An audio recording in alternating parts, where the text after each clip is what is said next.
This bill is another attempt by Republicans to shield the president's corruption from accountability and weaken the already limited checks and balances that exist for arms sales. This administration doesn't seem to want to answer for the lethal weapons it's sending, doesn't seem to want to answer to Congress, not to the public, and certainly not to the people that these weapons are used against. They know that if Congress were allowed to weigh in, many of these sales, including to serial human rights abusers, would never pass scrutiny. So they're doing the only thing they can to avoid accountability, trying to hide the deals altogether. These notifications of arms sales give Congress the ability to weigh in and conduct oversight into the lethal weapons that we send abroad.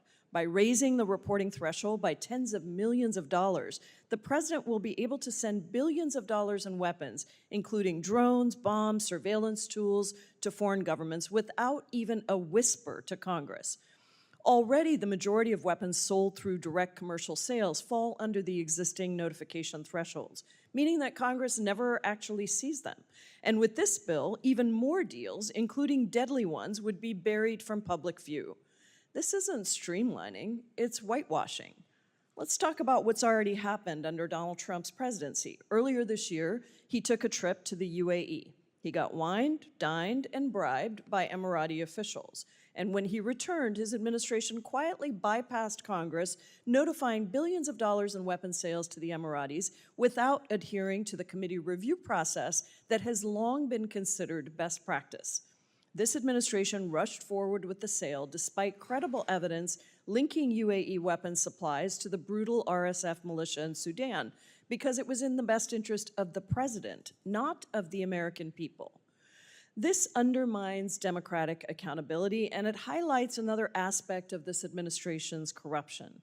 Even though Congress was cut out of the decision to send weapons of war, at least we knew it was happening, so we could attempt to use legislative tools to block sales that aren't in Americans' best interests.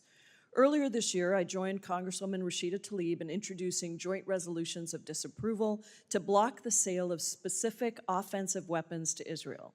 These sales included bulldozers that have been used to flatten Palestinian homes, JDAM guidance kits that have been used to target civilians, schools, and hospitals, and 2,000-pound bombs with a blast radius so large that they cannot be used in densely populated areas like Gaza without inflicting mass civilian casualties.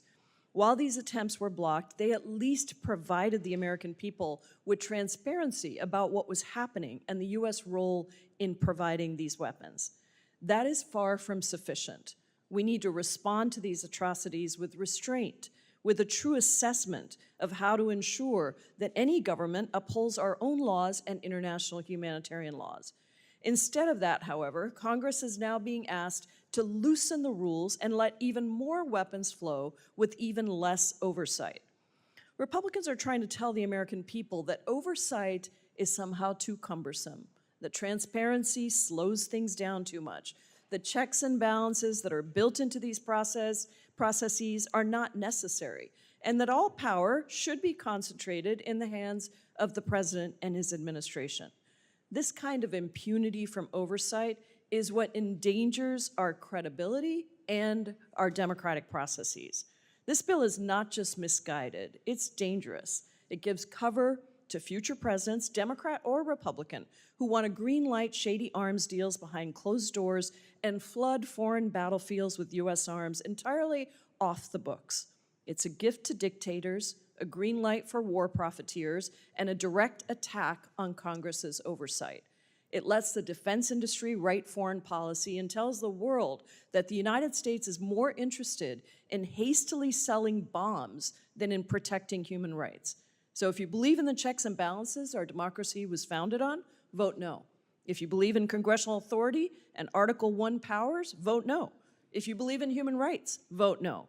And if you believe that no president should be able to sell weapons to autocrats without so much as a cursory notice to Congress, vote no. I yield back, Mr. Chairman.